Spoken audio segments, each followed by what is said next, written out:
Šitam universitete matau savotišką mūsų ateitį, mokslo, sistemos ir būsimųjų kartų.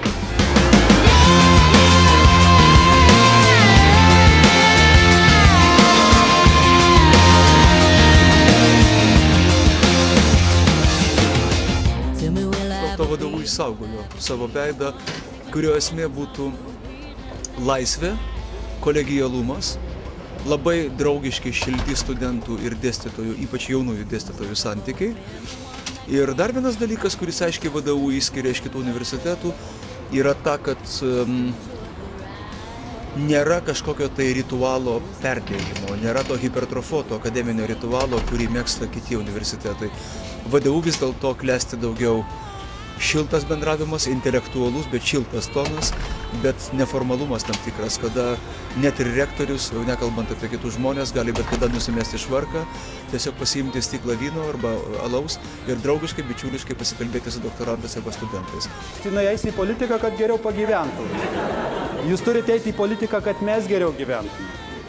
Kai aš parduodu ką nors kaip ekonomistas, tai žinokit, aš tą darau dėl to, kad tai jum reikia, ne man. Man atrodo, kad aukštas akademinis lygis ir šiluma tam tikras emocinis intimumas yra tai, kas VDU išskiria iš kitų universitetų.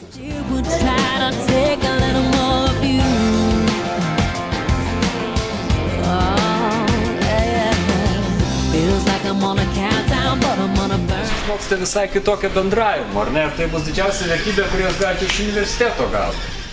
Visoje centrinėje Europoje mes kaip paveldę tą visą esam tradiciją ir taip pat persimetę tai iš tikrųjų iš vakarų Europos iš tikrųjų ateina. Skandinavijoje kitaip, bet vakarų Europoje irgi panašiai yra.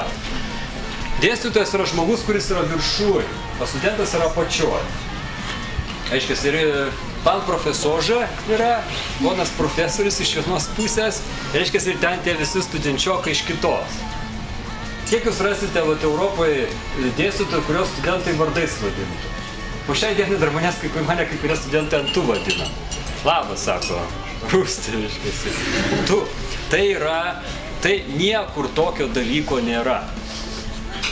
Ir VDU šį čia kontrastuoja. Ir jums tik tai, aišku, čia reikia išlaikyti tai. Studentai nėra vaikai, studentai nėra mokiniai, studentai yra kolegos. Tai yra to paties universiteto kolegos ir aš neprivalau juos žiūrėti kaip į vaikus. Aš juos neauklėju, aš su jais bendrauju kaip su savo lygiais.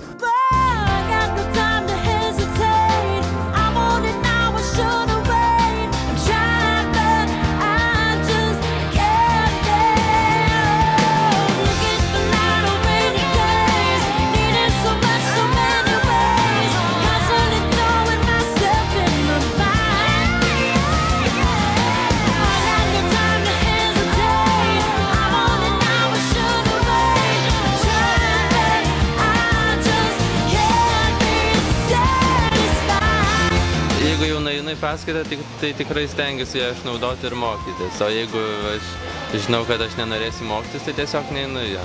Šiaip daug galimybių atsiskleisti, o minusai nežinau netgi, nes manau, kad čia viskas yra gerai. Įtariu, kad jūs net patys nežinot, kokie esat įdomus. Bet pabandykit savo įdomumais pasidalinti.